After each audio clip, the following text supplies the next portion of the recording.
हाँ जी प्यारे बच्चों, गुड मॉर्निंग बेटे। देखो लेक्चर 17 यूनिट 3 चैप्टर 1।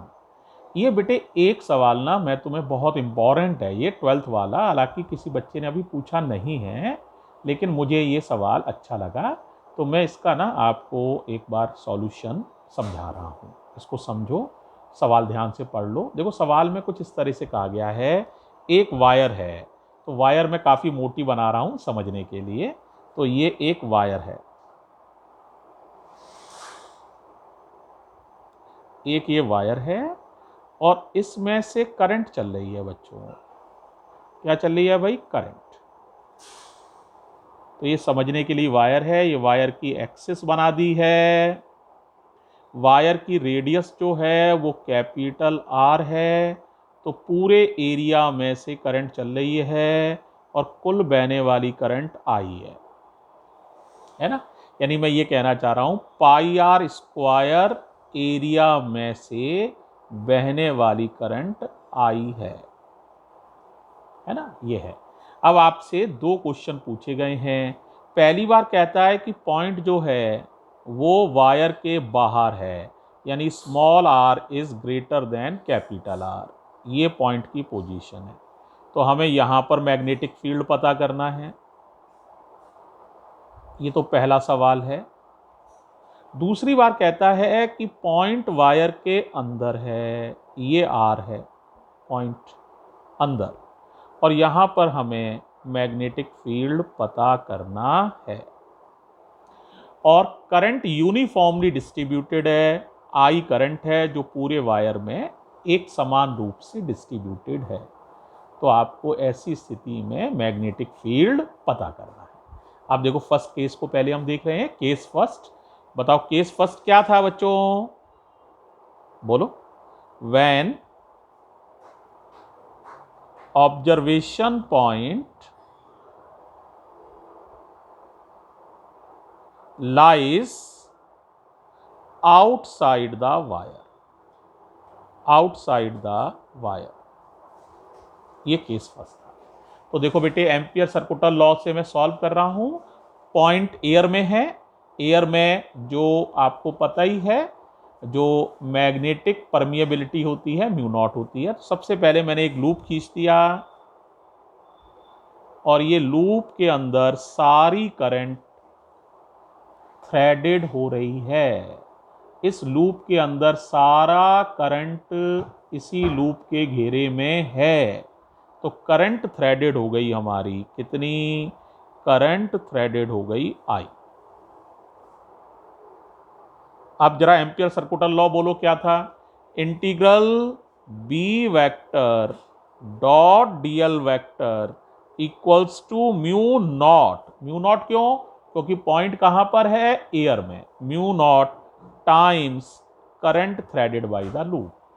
तो बी तो बी है, डीएल का इंटीग्रल सारे बच्चे जान रहे हैं 2 पाई आर होता है, समझ आ जाना चाहिए। डीएल का इंटीग्रल एल, और एल का मतलब होता है ये लंबाई, लूप की लंबाई। लूप की लंबाई है 2 pi r circumference, equals to mu naught. और करंट थ्रेडेड, इस लूप के अंदर सारी करंट थ्रेडेड है आई, तो आई की जगह आई आ जाएगा। तो आप बी निकाल पाओगे क्या? हाँ हाँ बिल्कुल भाई, 2 पाई अपॉन में आ जाएगा। तो बी हो जाएगा mu naught upon 2 pi I upon R. या तो ऐसे ही लिख लो, ये भी वैलिड है। या कई लोग बेटे इसे 4 पाई करने के लिए ना 2 का मल्टीप्लाई कर देते हैं, 2 का डिवाइड। तो आप इसे ऐसे भी लिख सकते हो, म्यू नॉट अपॉन 4 पाई, 2 पाई की जगह 4 पाई, 2 का डिवाइड होगा, 2 का मल्टीप्लाई कर लो, 2 आई अपॉन आर। तो अंदर ये मैग्नेटिक फील्ड हो जाएगा। अभी एक पार्ट रह रहा है कि बाहर कितना, सॉरी अंदर, वायर के अंदर कितना मैग्नेटिक फील्ड होगा, ये निकालना रह रहा है। अब इसको जरा ध्यान से देखना। देखो इसमें करंट थ्रेडेड ये है। अब मैं आप ही से पूछ रहा हूं, क्या इसमें सारी करंट आ गई है? तो कोई थोड़ा सा समझदार व्यक्ति भी होगा तो वो कहेगा नहीं सर, सारी करंट तो नहीं आई, करंट तो यहां से भी पाइप में चल रही होगी। कुछ करंट इसके अंदर है और कुछ करंट इसके अंदर नहीं है। तो मैं कहूंगा मुझे करंट थ्रेडेड चाहिए, यानी मुझे इसके अंदर कितनी करंट है वो चाहिए। तो मान लीजिए वो करंट है आई डैश, कितनी है आई डैश। अब कैसे कैलकुलेट करें, तो पाई आर स्क्वायर एरिया में करंट थ्रेडेड थी आई, याद आ रहा है, पूरे पाइप में करंट थ्रेडेड थी आई, लेकिन मुझे एरिया चाहिए ये वाला पाई स्मॉल आर स्क्वायर। तो pi small are square area में करंट थ्रेडेड है आई डैश। तो क्या यहां से आई डैश निकाला जा सकता है, क्रॉस मल्टीप्लाई कर दोगे तो आई डैश आसानी से निकल आएगा।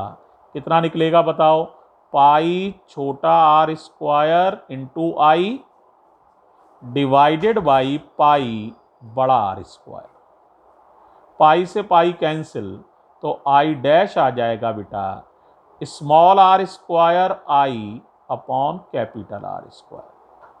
ये सेकंड पार्ट के लिए करंट थ्रेडेड है। क्या है ये, सेकंड पार्ट के लिए, जब पॉइंट अंदर है तब करंट थ्रेडेड की वैल्यू है। ठीक है, अब यहां दो इंपॉर्टेंट बात है, एक तो करंट थ्रेडेड बदल गया है और एक पॉइंट बेटे मटेरियल के अंदर है, एयर में नहीं है। अंतर क्या होता है, अगर एयर में ना हो तो फिर यहां म्यू लिखेंगे, म्यू नॉट नहीं लिखेंगे। म्यू नॉट माने पॉइंट एयर में है, म्यू माने पॉइंट किसी मीडियम में है। ठीक है, तो जरा एम्पियर सर्कुलर लॉ लगाओ सेकंड में। तो देखो केस सेकंड कर रहे हैं।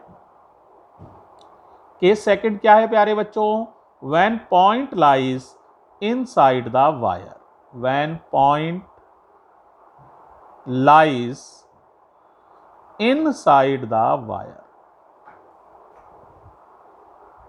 जरा एम्पियर सर्कुलर लॉ बोलो, integral B vector dot DL vector equals to mu I. देखो नॉट नहीं लिखा है, अच्छा क्यों नहीं लिखा है नॉट, क्योंकि पॉइंट जो है वो बेटे वायर के अंदर है, वो एयर में नहीं है, मटेरियल में है। नॉट माने नो मीडियम, एयर को नो मीडियम कहते हैं। तो पॉइंट अगर एयर या वैक्यूम में हो तो नॉट इस्तेमाल करते हैं, और अगर किसी मीडियम में हो तो नॉट इस्तेमाल नहीं करते हैं। ये मैंने तुम्हें पढ़ाया भी है, थोड़ा सा इलेक्ट्रिक फील्ड में याद करो, वहाँ के होता था, इसे एप्सिलॉन आर भी कहते थे, याद आया कुछ, के का नाम होता था डाइलेक्ट्रिक कांस्टेंट, है ना, या रिलेटिव परमिटिविटी, और इसका फॉर्मूला होता था एप्सिलॉन अपॉन एप्सिलॉन नॉट। और याद करो ये था आपका, अगर एप्सिलॉन की वैल्यू निकालें तो वो था एप्सिलॉन नॉट एप्सिलॉन आर। यहां पर भी चाहो तो फॉर्मूला बना सकते हो, म्यू आर का फॉर्मूला क्या बन जाएगा बताओ, म्यू अपॉन म्यू नॉट, ऐसे भी लिख सकते हो। तो बताओ म्यू का फॉर्मूला क्या बन जाएगा, बता पाओगे, म्यू का फॉर्मूला बन जाएगा mu naught into mu R. तो आप चाहें तो म्यू की ये वैल्यू भी वहां प्लेस कर सकते हैं। अब म्यू आर का नाम यहां क्या होगा, रिलेटिव परमिएबिलिटी। तो म्यू आर का नाम अगर लिखना चाहो तो म्यू आर का नाम माना जाएगा रिलेटिव परमिएबिलिटी, ये नाम होगा। इस तरह से तुमने पढ़ा हुआ है कॉन्सेप्ट, याद आ गया होगा सारे। अब बताओ बेटा जरा इसे इंटीग्रेट करना है, तो बी तो ऐसे ही आ जाएगा, डीएल का इंटीग्रल जान रहे हो, 2 पाई आर म्यू, ठीक है, और करंट थ्रेडेड आई नहीं है बल्कि क्या है यहां पर आई डैश, क्योंकि सारी करंट लूप के घेरे में नहीं है, करंट का कुछ भाग ही लूप के घेरे में है और वो है आई डैश। अब वैल्यू लगा रहा हूं, तो b इंटू 2 पाई आर बराबर म्यू की वैल्यू चाहो तो ये लगा लो, म्यू नॉट म्यू आर, ये तो म्यू की वैल्यू हो गई। आई डैश की वैल्यू दिखा देता हूं, याद कर लेना, ये है R square I upon capital R square, याद हो गया। तो इसको लगाने जा रहे हैं, देखो यहां लगा दे रहे हैं, कितना हो जाएगा बताओ, R square I upon capital R square, एक आर से एक आर कट जाएगा, 2 पाई नीचे कर लो, तो बी का फॉर्मूला आ जाएगा mu naught mu R upon 2 pi, ऊपर क्या बचेगा आई छोटा आर अपॉन आर स्क्वायर। चाहे तो ऐसे ही लिख लो, ये भी ठीक है, या 2 का मल्टीप्लाई कर लो, यहां 4 पाई करना चाहते हो तो तो B बराबर mu naught mu R upon 4 pi I R upon R square. ये है बच्चों मैग्नेटिक फील्ड कहाँ, इनसाइड द वायर। कहां पर है ये, इनसाइड। और पहली बार जो केस किया था उसमें था मैग्नेटिक फील्ड बच्चों आउटसाइड। कहां था ये वाला, आउटसाइड। दोनों में एक बड़ा इंपॉर्टेंट अंतर देखो, देखो यहां पर मैग्नेटिक फील्ड आर के इनवर्सली प्रोपोर्शनल है, आर नीचे आ रहा है। अब यहां देखो, इन साइड में देखना बेटा, जरा केयरफुली देखना, यहां पर मैग्नेटिक फील्ड आर के प्रोपोर्शनल है। यानी याद रखो बच्चों, एक इंपॉर्टेंट बात ये समझ में आई कि वायर के बाहर तो मैग्नेटिक फील्ड आर के इनवर्सली प्रोपोर्शनल होता है। आर बढ़ेगी तो मैग्नेटिक फील्ड कम होगा। लेकिन वायर के अंदर अगर हम बात करें, वायर के अंदर ये मैग्नेटिक फील्ड आर के प्रोपोर्शनल होता है। यानी आर बढ़ेगी तो मैग्नेटिक फील्ड बढ़ेगा। देखो डायग्राम में समझो, जैसे ये स्थिति है तो अंदर यहां मैग्नेटिक फील्ड एक्सिस पर 0 होता है। आगे जाने से मैग्नेटिक फील्ड बढ़ता जाता है, बढ़ते बढ़ते बढ़ते बढ़ते सरफेस पर सबसे ज्यादा हो जाता है। अब जैसे ही हम वायर से बाहर की तरफ जाएंगे तो मैग्नेटिक फील्ड कम होना शुरू हो जाएगा। तो यहां 0 से बढ़कर मैक्सिमम, और फिर यहां मैक्सिमम से कहां पर, कम होना। अगर इसको ग्राफिकली रिप्रेजेंट करें तो आप इस तरह से रिप्रेजेंट कर सकते हो। जरा देख लेना 1 मिनट के लिए। देखो बच्चों, यहां बना दे रहा हूं ग्राफ। बी और आर के बीच में वायर का बिहेवियर कुछ इस तरह से है। तो यहां तक तो ग्राफ में अंदर जो है वो आर के प्रोपोर्शनल बिहेवियर है, और बाहर जो है बेटा वो इनवर्सली प्रोपोर्शनल बिहेवियर है। ये जो है एक तरह से ये ग्राफ स्ट्रेट लाइन है जो बी और आर की प्रोपोर्शनैलिटी को बता रहा है, और बाहर इनवर्सली प्रोपोर्शनल। और ये जो डिस्टेंस है ये है कैपिटल आर, यानी ये इनसाइड और ये आउटसाइड। तो यहां पर मैंने आर लिया है और इस एक्सिस पर मैंने वाई एक्सिस पर मैग्नेटिक फील्ड लिया है। तो वायर का बिहेवियर कुछ इस तरह से होता है।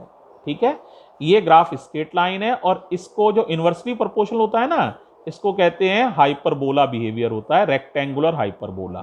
तो जो बच्चों पे मैथ्स है वो इस शेप का नाम भी याद कर सकते हैं, हाइपरबोला शेप कहलाती है। थैंक यू बच्चों, बहुत अच्छा सवाल था, उम्मीद है समझ में आया होगा।